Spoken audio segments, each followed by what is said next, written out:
अभी जो लास्ट तीन ओडीआईज हुए, बाबर तो खेलता सबको ही नजर आया है। आई मीन लोग, जब आप कोच बनते हैं या सिलेक्टर बनते हैं तो इट्स नॉट अबाउट इंडिविजुअल। आपका मकसद क्या है? पाकिस्तान क्रिकेट को बेहतर करना। होती रहेगी और होनी भी चाहिए। और मेरा ये मानना है, जब से जब मैं एज प्लेयर भी खेलता था, तो जो कंट्रोल है वो एक प्लेयर के पास होता है कि उसकी गेम के ऊपर डिपेंड करता है कि उसकी लोग तारीफ करेंगे या उसको क्रिटिसाइज करेंगे। और इसी तरह एक टीम के ऊपर भी डिपेंड करता है। अगर अच्छी परफॉर्मेंस, इंग्लैंड के खिलाफ अगर सीरीज जीते हैं तो आप सब ने तारीफ ही की है। अभी अगर ओडीआई सीरीज जीते हैं तो फैंस ने, आप जो क्रिकेट के ऊपर बोलते हैं, लिखते हैं, सबने तारीफ ही की है। तो आपकी जो क्रिटिसिज्म और आपकी जो तारीफ है, it's all depending on your performance.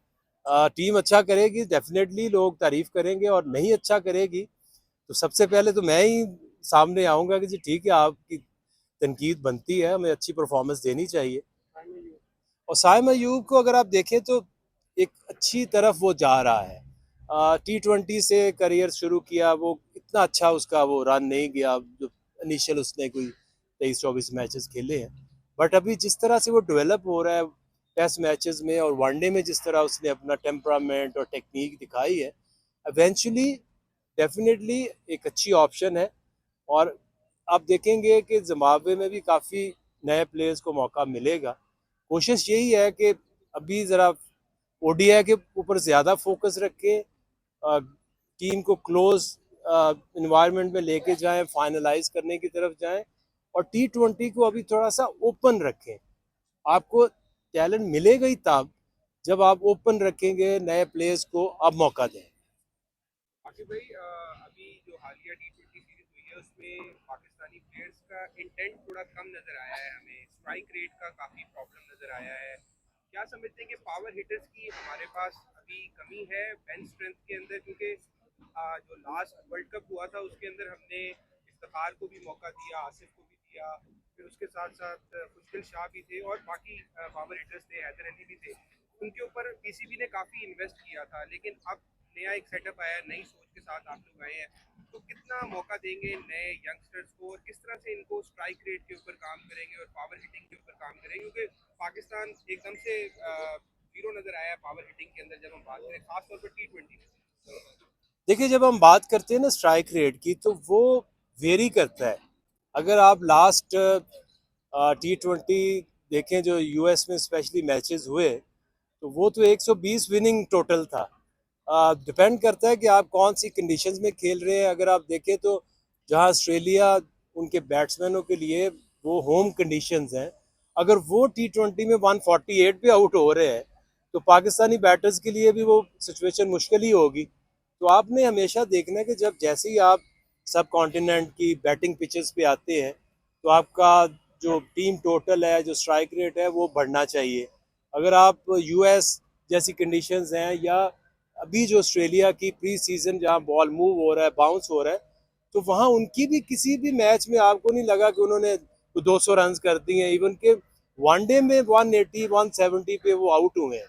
तो ये your strike rate is not important, but reading the conditions कि उनके मुताबिक कितना तेज और कितना रिस्पॉन्सिबल होकर खेलना चाहिए। स्ट्राइक रेट से ज़्यादा मैं समझूंगा रिस्पॉन्सिबिलिटी और अवेयरनेस ऑफ द सिचुएशन, इसके ऊपर ज़्यादा मैं सोचूंगा कि ध्यान देना चाहिए। कि भाई ओडीआई जो कि चैंपियंस ट्रॉफी है, ओडीआई पे हम फोकस करेंगे। और जिस तरह के आपने कहा, बैटिंग मेंटेलिटी को आप किस तरह चेंज करोगे, जिस तरह के इवन ऑस्ट्रेलिया में तो बैटिंग जो सिचुएशन थी वो बैट्समैन के कंट्रोल में नहीं थी ओडीआई में, ठीक है, क्योंकि बॉलिंग बड़ी अच्छी हो रही थी। लेकिन जब कंट्रोल में सिचुएशन होती है, हमारे बैट्समैन, जो की बैट्समैन की बात कर रहा हूँ, वो लूज शॉट खेल के आउट हो जाते हैं, उनको डीप जाना चाहिए। इस मेंटेलिटी को आप किस तरह इम्प्रूव करोगे? देखिए, जैसे मैंने पहले कहा कि आपने पहले पिच देखनी होती है, फिर ऑपोजिशन देखनी होती है, फिर अगर आप पहले बैटिंग कर रहे हैं तो एक टारगेट सेट करते हैं। ऑब्वियसली जब ये पाकिस्तान या इंडिया या ऐसे मुल्कों में क्रिकेट होती है एशिया में, तो आपके स्कोरिंग रेट बढ़ जाता है, पिचेस फ्लैट होती हैं, बाउंड्री छोटी होती हैं, तो आपको एज प्लेयर एज टीम आप टारगेट चेंज करते हैं। और डेफिनेटली जब आपको ज़रूरत है कि आपने यू नो 200 180 प्लस रन्स हैं, तो फिर आपको एज इंडिविजुअल एज टीम अपने स्ट्राइक रेट को बढ़ाना पड़ेगा। और ये बड़ा लाउड क्लियर मैसेज है कि जैसी कंडीशन है उस मैच को जीतने के लिए जो रिक्वायरमेंट है आपने वैसा खेलना। अच्छा आकिब भाई, ये बताइएगा कि हमने वनडे सीरीज एक खिलाफ जीती तो ओपनिंग का बड़ा अहम रोल था, उन्होंने बड़ा अच्छा परफॉर्म किया। आपको लगता नहीं है कि T20 में हम हारे हैं तो ओपनर अच्छा परफॉर्म नहीं कर सका, छक्का मारने बड़ी मुश्किल थी, उनको टाइम लगता था खेलने में। क्या आप समझते हैं कि साइम अयूब और अब्दुल्ला शफीक होते तो गेम डिफरेंट होता? अगर आप उसको असेस करें तो जो वनडे क्रिकेट थी it was like more of a test cricket, जिसमें आपने 160 रन्स करने हैं, 180 रन्स करने हैं, तो वो जो स्कोरिंग पर ओवर है वो टेस्ट वाली बन जाती है। तो वहाँ पे टाइम था, वो टाइम ले सकते थे, टाइम के मुताबिक सेट होके स्कोर कर सकते थे। जब आप T20 की बात करते हैं तो उसमें आपको एग्रेसिव क्रिकेट खेलना पड़ती है। जब बाउंस और स्विंग हो रहा होता है तो इवन के उन्होंने बेशक पहले 2-3 ओवर्स में स्कोर किया, लेकिन एंड में मिडिल में तो ऑस्ट्रेलियन बैट्समैन भी बुरी तरह एक्सपोज हुए हैं और स्ट्रगल किए उन्होंने। तो अगर आपके 2-3 ओवर उनके अच्छे लग गए, हमारे नहीं लगे, बट इंटेंट और कोशिश अगर आप प्लेस करें तो उसमें कोई प्रॉब्लम नहीं है। आप जब ऐसे एक इन्वायरमेंट क्रिएट करते हैं जहां आप यंग लोगों को चांस भी देते हैं, अब ये तो किसी की अब शिकायत नहीं रहनी चाहिए, ना मीडिया की तरफ से ना प्लेयर्स की तरफ से, किसी नए लोगों को मौका नहीं मिलता। अब पाकिस्तान में अगर आप देखें तो अंडर 19 की टीम गई हुई है, फिर अभी शाहीन की 4 डे रेड बॉल क्रिकेट है, आपकी 50 ओवर क्रिकेट है। जिम्बाब्वे में ऑलमोस्ट आपके नए प्लेयर जा रहे हैं। तो अब इसमें अगर कोई मोस्ट टैलेंटेड है, उसमें अगर इस तरह की एबिलिटीज़ हैं तो परफॉर्म करे, सामने आए और मेन टीम का हिस्सा बन सकता है। आके भाई चैंपियन ट्रॉफी पाकिस्तान में हो रही है, एशियन कंडीशन है। लास्ट में वर्ल्ड कप हुआ था इंडिया में, तो हमारे स्पिनर बहुत ज्यादा स्ट्रगल कर रहे थे, विकेट नहीं ले रहे थे। अभी भी हमने ऑस्ट्रेलिया टीम भेजी जो वनडे टूर्नामेंट हुआ, तो उसमें भी हमने अभी स्पिनर्स को मौका नहीं दिया। बड़े बड़े कम मैचेस रह चुके हैं और हमने अभी एक नए स्पिनर को आजमाना है। कौन से ऐसे स्पिनर आप समझते हैं कि चैंपियन ट्रॉफी के लिए पाकिस्तान के लिए साजगार हो सकते हैं इन कंडीशन में? देखिए उसमें एक मिक्स है अभी तो, अभी तक इसका कोई अपनी निशानदेही सही है, क्योंकि पिछले कुछ सालों से जो मिडिल ओवर्स हैं उसमें स्पिन के हवाले से उतनी इफेक्टिव ऑप्शंस नहीं हमारे पास हैं।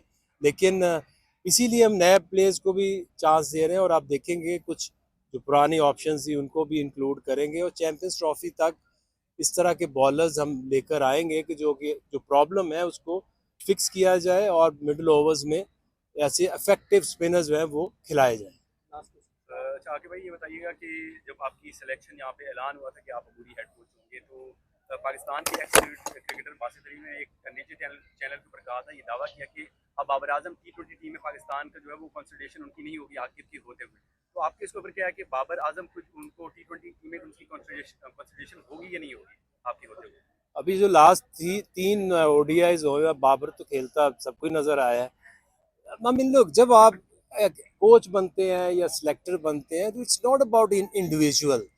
आपका मकसद क्या है? पाकिस्तान क्रिकेट को बेहतर करना। ये जितनी भी हमने आगे कोशिश की है इसमें किसी एक इंडिविजुअल का तो फायदा नहीं होने जा रहा। आपने अगर इंग्लैंड में सीरीज जीती है तो पाकिस्तान क्रिकेट जीती है, या ऑस्ट्रेलिया में ओडीआई सीरीज इतने सालों बाद जीते हैं।